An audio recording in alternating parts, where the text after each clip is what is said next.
दुनिया की सदाकत में तेरा नाम रहेगा, दुनिया की सदाकत में तेरा नाम रहेगा, सिद्दीक तेरे नाम से इस्लाम रहेगा। दुनिया की अदालत में तेरा नाम रहेगा, दुनिया की अदालत में तेरा नाम रहेगा, फारूक तेरे नाम से इस्लाम रहेगा। दुनिया की सखावत में तेरा नाम रहेगा, उस्मान तेरे नाम से इस्लाम रहेगा। दुनिया की शजाअत में तेरा नाम रहेगा, दुनिया की शजाअत में तेरा नाम रहेगा, आली तेरे नाम से इस्लाम रहेगा। हुज़ूर আকরাম সাল্লাল্লাহু আলাইহি ওয়াসাল্লামের সামনে ওই জামানার কুখ্যাত সন্ত্রাস, ওই জামানার কুখ্যাত সন্ত্রাস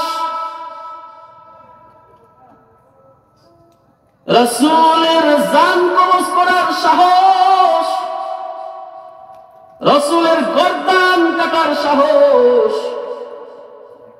যিনি সারা আর কেহই পায় নাই। আবু জাহাল, উতবা, শাইবা, আবু সুফিয়ান, আবু লাহাব সবাই ফেল, কেহই সাহস করলো না মুহাম্মদের কল্লা কাটতে। আর সকল সন্ত্রাসীদের মধ্যে, সকল ফেসিবাদের মধ্যে এক ফেসিবাদ দাঁড়ায় গেছে, দাঁড়ায় বলে আমি উমর ইবনুল খাত্তাব পারবো। নাউযুবিল্লাহ, বলেন নাউযুবিল্লাহ। এই উমর ইবনুল খাত্তাব চ্যালেঞ্জ করলো, তোমরা কি দেখতে চাও ওমর ইবনুল খাত্তাবের পাওয়ার কত? তোমরা যে কাজ সমাধান করতে পারবা না, আমি ওমর ইবনুল খাত্তাব একাই যথেষ্ট। এই কথা বলে খোলা তলোয়ার হাতে নিয়ে আল্লাহর রাসূলের গর্দান কাটার জন্য, আল্লাহর রাসূলকে কতল করার নিয়তে বাইরে। বলেন কত বড় সাহসী, বলেন তো কত বড় সাহসী। যেখানে কেহই সাহস করলো না, সবাই শত্রু মনে করে, মুহাম্মদকে শত্রু মনে করে, কিন্তু রাসূলের সামনে যায় দাঁড়ানোর সাহস কেহই পাইল না। ওমর ইবনুল খাত্তাব সে কিন্তু সাহস করল। তো বলতেই পারেন আজকে ওমর ইবনুল খাত্তাব এই ওমর ইবনুল খাত্তাব না, ওই সময় যেই ওমর ইবনুল খাত্তাব ছিলেন তিনি ছিলেন কুখ্যাত সন্ত্রাস, যিনি দিন দুপুরে হাতের তালুতে মানুষের কল্লা নিয়ে বেড়াইতে পারত, মানুষের রক্ত দিয়া হোলি খেলা খেলত।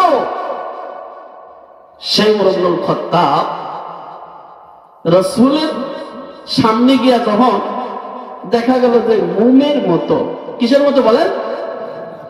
মোম। আগুনের তাপ, আগুনের কাছাকাছি মোমকে নিয়ে গেলে কয় মোম যেমনে নিজের অস্তিত্বকে বিলীন করে আগুনের খাতিরে নিজে নাই হয়ে যায়, নিস্তে নাবুদ হয়ে যায়, ওমর ইবনুল খাত্তাব তো রাসূলের সামনে গিয়া পরিস্থিতিটা এমন হয়েছিল, পরিস্থিতিটা এমন হয়েছে। এই মনে করেন এটা একটা ঘর, গোপন ঘর। রাসূল তার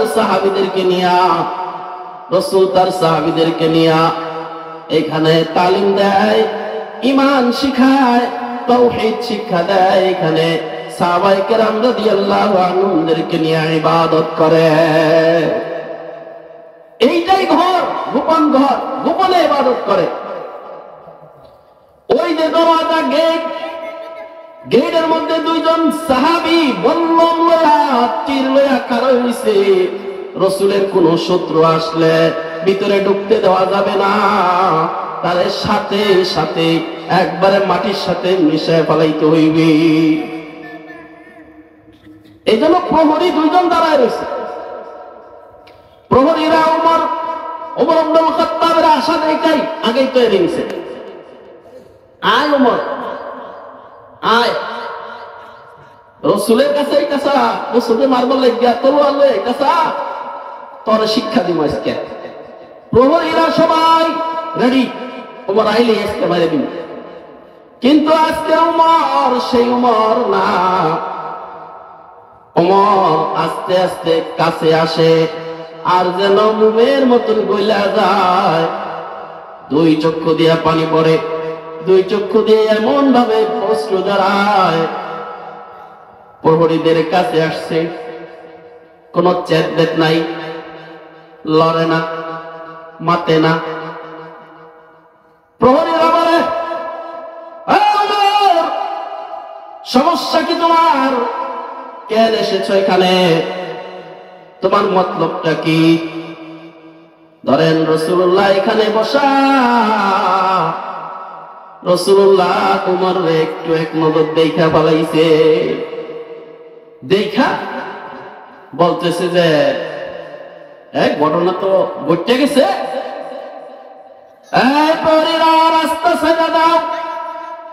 ওমর ইবনুল খাত্তাব, ওই ওমর নাই। ওমর ইবনুল খাত্তাবের ভিতর পরিবর্তন হয়ে গেছে, আমার কাছে আসতে দাও। প্রহরীরা বিশ্বাস করে না, হুজুর হইতে পারে ছদ্মবেশ ধরছে। ও এই বাদ ধরে আপনার কাছে ঢুকবো, পরে আপনার মেরে ফেলবো না, তোকে ঢুকতে দেওয়া যাবো না। আল্লাহ রাসূল নিজেই আসলেন, আয়েশা থাবা দিয়া ওমরের হাত ধরলেন। থাবা দিয়া হাত ধরা, ওমর কি সমস্যা তোমার? কি হয়েছে তোমার? আমারে খুলে কও। ওমর থরথর করে কাঁপা শুরু করে দিছে। এবার মুখ খুলে কয়, ইয়া মুহাম্মাদুর রাসূলুল্লাহ, আমার এই কালেমায়ে শাহাদাত পড়াইয়া দে। রাসূল কি